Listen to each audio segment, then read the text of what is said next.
એક સમય એક નાનકડા ગામમાં રહેતા રાજુ નામના બાળકે બે સારા મિત્રો હતા. તેમના નામ વિક્રમ અને રમેશ હતા. આ ત્રણેય એક સાથે ખૂબ જ મસ્તી કરતા અને હંમેશા એકબીજાની સાથે રહેતા હતા. પણ એક દિવસ રાજુએ વિક્રમ અને કંઈક ગંભીર અને હસતા હસતા વાત કરતા જોયા.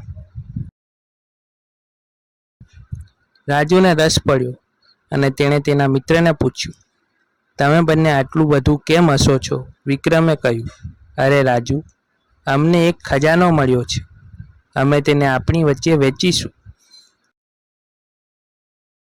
અને ઘણી બધી રમતો રમીશું. રાજુની આંખો ચમકી. તેણે તેના મિત્રોને કહ્યું, વાહ, આ તો બહુ સારી વાત છે.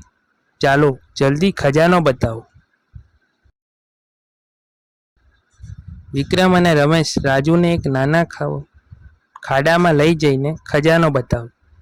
રાજુએ જોયું કે ખાડામાં એક જૂની પેટી ભરેલી બેગ હતી. રાજુએ ખુશીથી કહ્યું, વાહ, આ તો ખરેખર ખજાનો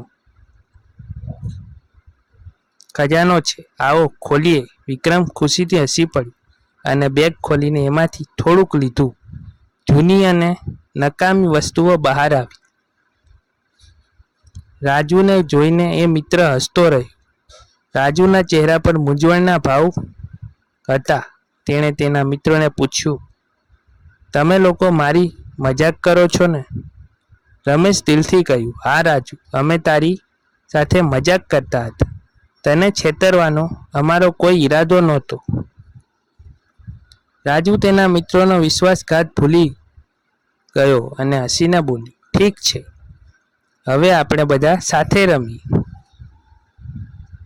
ત્યારથી રાજુ, વિક્રમ અને રમેશ વચ્ચે મિત્રતા વધુ ગાઢ બની.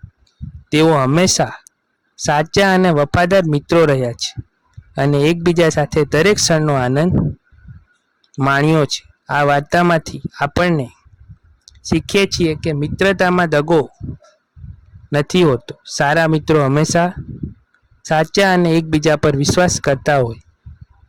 આપણે આપણા મિત્રો પર વિશ્વાસ કરવો જોઈએ અને હંમેશા તેમનો આદર કરવો જોઈએ. આ અમારી મિત્રતાને મજબૂત અને ખાસ બનાવશે. આ વિડીયો ગમ્યો હોય તો લાઈક, શેર, સબસ્ક્રાઈબ જરૂરથી કરજો.